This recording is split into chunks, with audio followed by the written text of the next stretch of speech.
माझं नाव राणी किशोर सुरवसे. मी इथे इम्प्रेशनमध्ये माझा क्लास केला. मी फेब्रुवारीमध्ये जॉईन झाले होते. तर मला आता डिसेंबर 2022ला जॉईन झाले आणि डिसेंबरमध्ये माझा क्लास संपला. मी ABTC आणि बेसिक पूर्ण शिकलेली आहे. आणि इथे जे शिक्षक आहेत किंवा इथला जो स्टाफ इतका सुंदर आणि इतका छान आहे ना, शिकवण्याच्या बाबतीत म्हणा, कुठल्या बाबतीत म्हणा. ज्या आमच्या मेन मॅम आहेत की कल्याणी मॅम, त्यांचं तर लेक्चर इतकं छान असतं की असं वाटतं की ऐकतच राहावं. दिवस संपला तरी कळत नाही की कुठं काय असं आहे की काय झालं, म्हणजे वेळ कुठं जातो कळतच नाही. एवढं छान शिकवतात ते. आणि आमच्या दुसऱ्या दोन्ही मॅम पण, एक मॅम तर थेरी इतकी छान आहे दीपाली मॅमची, आणि सारिका मॅम प्रॅक्टिकली इतकं सुंदर शिकवतात.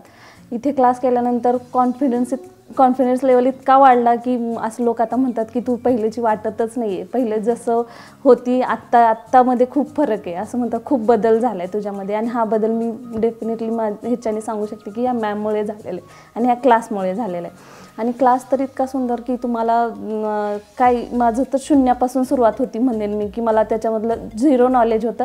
पण मी ते इथं आल्यानंतर खूप नॉलेजमध्ये वाढ झाली की खूप शिकण्यात आलं. खूप बाहेरचं जग कसं असतं ते माहिती झालं. परत इथला स्टाफ म्हणा, सगळे कॉम्प्रोमाइज करणारे आहेत. असं वाटतच नाही आहे की तुम्ही, असं वाटतं की घराचंच वातावरण आहे, एका घरातून निघून दुसऱ्या घरात आले आहेत. असं वाटत नाही तुम्हाला की कुठेतरी क्लास करताय, एकदम ह्याच्यासारखं शिकवलं जातं, हार्डली शिकवलं नाही आणि असं नाही आहे की तुमचा क्लास संपला आहे तुम्ही यायचं नाही आहे किंवा काही नाही. तुम्ही क्लास जरी संपला, तुमचं काही राहिलेलं असेल तरी तुम्ही येऊ शकता. आणि तुम्ही आयुष्यभर म्हटलं तरी येऊन मॅमला कधीही काहीही विचारू शकता. असं म्हणणारच नाही की मॅम तुझा क्लास संपला आहे तू येऊ नको आता, कधीच नाही. आणि आम्हाला हा प्रॉब्लेम कधीच आला, कधीही कुठेही कधीही जा, मॅम आम्हाला हे येत नाही, मॅम शिकवणारच, सगळ्याच मॅम. असं नाही की ना फेब्रुवारीत जॉईन झालीस आणि तुला मग संपायला डिसेंबर का लागला? काय काय तुझे कोर्सेस झाले? मग बेसिक केलं, ब्युटी, हेअर, परत बॉडी हे झालं. माझे 2 महिने गॅप पण झाले, त्याच्यामुळे मला एवढा लेट झाला. मग मी सप्टेंबरमध्ये हे ABTC जॉईन केलं. त्याच्यानंतर परत माझा गॅप झाला. काय काय शिकली? बेसिक नंतर ABTC? ABTC मध्ये ऑल मशीन ट्रीटमेंट, सगळ्या मशीन ट्रीटमेंट झाल्या आणि त्या पण इतक्या सुंदर शिकवल्या गेल्या आम्हाला की आता बाहेर जरी गेलं, आता मी जिथे जॉब करते त्या मॅम मला प्रत्येक वेळेस क्वेश्चन विचारतात की तुला हे येतं किंवा हे कसं असतं. आणि त्या मॅम सांगतात पण की तुझं शिक्षण इतकं छान झालेलं आहे की तुला अजून लक्षात आहे. क्लास संपून 1-2 महिने झाले तरी लक्षात आहे. त्या प्रत्येक वेळेस करताना विचारतात ह्याचं हे काय आहे, हे काय ट्रीटमेंट होती, याच्याने काय फरक पडतो, याचे काय, हे सगळं विचारतात. आणि ते लक्षात राहतं. हे आमच्या मॅममुळे लक्षात राहतं, कारण त्यांचं शिकवणं इतकं छान आहे, त्याच्यामुळे लक्षात राहतं. हे मी माझ्या ह्याच्याने सांगू शकते. तुझा एक अनुभव सांगायला तू हवायस की जॉब मिळतानाची तुझी अख्खी जर्नी सांग, हळू स्लो बोल. जॉब मिळतानाची जर्नी म्हणेल तर मी खूप ठिकाणी फिरले, नाही म्हणणार नाही, खूप ठिकाणी जाऊन आले. पण काय ठिकाणी चांगला अनुभव आला, काय ठिकाणी खूप घाणेरडा अनुभव आला. घाणेरडा कशा बाबतीत? हायजीनच्या बाबतीत. आम्हाला हायजीन इतकं छान शिकवलं गेलं आहे, इतकं सुंदर आहे ते करणं. आम्ही करतो पण त्याच पद्धतीने आणि आमच्याकडून करून घेतलं जातं तसं. पण बाहेर गेल्याच्या नंतर मला त्या बाबतीत खूप म्हणते निराशा आली. म्हणजे मला प्रश्न असा आहे की जॉब सिलेक्शन तुझ्या हातात होतं, तुला जॉब मिळत होते? हां, मला मिळत होते जॉब. मी असं म्हणणार नाही, मला ते लगेच दुसऱ्या दिवशीपासून पण जॉईन व्हायला सांगितले होते, कारण आमचं करणं. पण मी स्वतः काही जॉब असं केले, ड्रॉप केले, मला ते हायजीन आवडलं नाही आहे म्हणून. मला एक महत्त्वाचा प्रश्न राणी असा आहे की कोर्स झाल्यावर जॉब मिळतो का, असं सारखं लोक आम्हाला येऊन विचारतात. आम्ही त्यांना सांगतो आम्ही गॅरंटी नाही देत, पण आम्ही तुम्हाला रोज एक नवीन इन्क्वायरी पाठवली. तुमच्या ग्रुपवर अजूनही तू हो आहे, अजून पण इन्क्वायरी येतात आम्हाला. जॉब लागलेत तरी येतात अजून. जॉब किती अवेलेबल आहे तिथे? महिन्याला ऑलमोस्ट 25 ते 30. हो, खूप जॉब अवेलेबल आहेत. पण ते तुमच्या हातात आहे की तुम्हाला कसं हे करायचंय ते. करेक्ट. आणि चॉईस एक खूप चांगलं आहे की स्टुडंटकडे राहतो की मला इथे जॉब करायचा नाही, माझ्या स्टँडर्ड प्रमाणे हे पार्लर नसेल तर मला नाही करायचं. ही खूप चांगली गोष्ट आहे. तर लोकांना काय होतं, प्रॅक्टिस मिळावी आणि मला चांगलं शिकायलाच मिळालं नाही म्हणून चल बाबा कुठे मिळेल तिथे जॉब मी करायला तयार आहे आणि मला नाही, हे नाहीच आहे. तुम्ही पार्लरमध्ये येताय तुमच्या स्वतःची स्वच्छता करण्यासाठी, आणि ते पार्लर जर स्वच्छ नसेल तर तुम्ही अजून मला वाटतं जंतू घेऊन जात असेल तुमच्या घरी.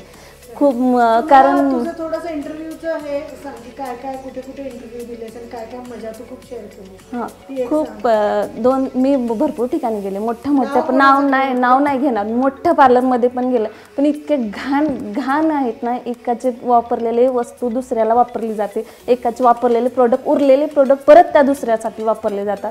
इतके घाणेरडे अनुभव आहेत ना, अजिबात स्वच्छता पाळली जात नाही. खूप तू केवळ बेसिक आणि एबीटीसी वरती इतकी मला काम चांगलंच करायचं. कारण काय होतं, तुम्ही जर घाणेरडं काम केलं तुम्हाला ती सवय लागते, आणि आम्हाला हायजीनच्या बाबतीत ही सवय लागलेली की आम्ही ते नाही करू शकत, घाणेरड्या जागेत कामच नाही करू शकत. त्याच्यासाठी मी मला वाटतं 1-2 महिने फिरले. मग मला ज्या ठिकाणी आता जिथे मी काम करते त्यामुळे आमचं पण खूप चांगलं पार्लर आहे, हायजीन खूप पाळलं जातं, म्हणून मी तिथं जॉब सिडस्को आहेत त्या मॅम. आणि भले मला पेमेंट कमी, पण माझला खूप खूप समाधानी आहे की मी चांगल्या पार्लरमध्ये काम करते. कारण हे असतं तुमचं शिकण्याचं, तुम्ही शिकताय कुठे. क्लायंट खूप छान, तुझा हात छान आहे. मी काल एक फेशियल केलं, मला काल भेटलं फेशियल, त्यामुळे तुमचा हात खूप छान आहे, खूप छान करताय. मॅम पण म्हटल्या मला करणं तुझं चांगलं आहे, खूप छान करते. शिकवलं जातं खूप, कारण त्या मध्ये प्रश्न विचारतात मला, हेअरच्या बाबतीत असो किंवा मशीनच्या बाबतीत असो, प्रश्न विचारतात, मग उत्तरे जेवढी देता येतील तेवढी देते. हो तेच होतं. खूप मला माझं स्वतःचं चालू करायचं आहे, पण मी प्रॉपर शिकूनच मग चालू करणार आहे मॅम. की असं नाही आहे की लगेच तुम्ही बाहेर पडल्या हे इथे शिकवलं तर आहेच, पण तुमचं तेवढं होणं पण गरजेचं आहे खूपच. बिझनेस कसा रन करायचा गरजेचं आहे. मला थोडं एबीटीसीच्या परीक्षेचा तुझा एक एक्सपिरियन्स.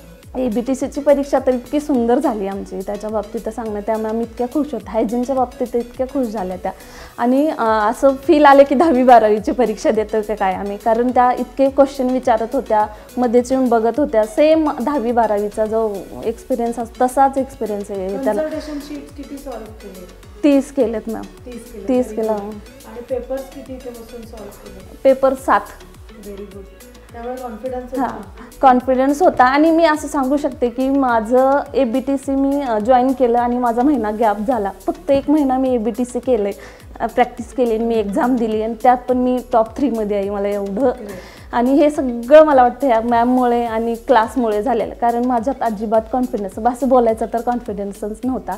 आणि बाहेर होते मी जॉब पण केलेले अगोदर, पण एवढा कॉन्फिडन्स कधीच नव्हता. समोरचं जरी काय म्हटलं ना की तू तसं राहणीमानावरून खूप बोलायचे, पण आता खूप हे झालंय माझ्या. आणि thank you all of ma'am, thank you class staff की यांनी एवढं सांभाळून घेतलं. मला जरी येत नसेल तरी ते इथं सांगायच्या. सारिका मॅमनी तर सुरुवातीला खूप समजून घेतलं. तुमचं तर सांगणं नको, कल्याण लाडवणार. हां दिसे, पण असं नाही आहे की तुला येत नाही तर आम्ही तुला शिकवणार नाही किंवा लक्ष देणार नाही, असं नाही आहे. तुम्ही असो. मला रेफर केलं लक्ष्मी देवरे यांनी, त्यांच्याकडून पण खूप शिकले मॅम मी. त्यांचं पण नाव हे करेनच ना. हां खूप शिकले मी. मला वाटतं थोडाफार फरक त्यांच्यामुळे पण आमच्यामध्ये पडला, आमच्या बहिणीमध्ये माझ्यामध्ये. कारण त्यांचं खूपच मला वाटतं ते तुमच्यामुळे असेल किंवा काय असेल, तुमच्यामुळे तर खूपच झालं. हां इथल्या क्लासमुळे तर मी म्हणते ना, माझं कॉन्फिडन्स खूपच वाढलं. मी आता डायरेक्ट हे करू शकते की माझं नाही आहे तर नाही, आहे तर आहे, हे खूप झालेलं आहे. तर मी खूपच लो ह्याचे होते. राणीकडे बघितलं की मला काय वाटतं, सुरवंटाचं फुलपाखरू झालं. हो मॅम, खरं बदलली खूप. मला बाहेर पण कॉम्प्लिमेंट मिळतात की तू बदलली आहे म्हणून. आणि मी 100% सांगते हे की तुमच्यामुळे झाले, या क्लासमुळे झाले. इथे कष्ट आहेतच, पण समोरचा पण समजून घ्यायला समजणारा असेल की होतं, नाहीतर मग तिथंच हे होऊन जातं. थँक्यू मॅम, तुमचं पण थँक्यू.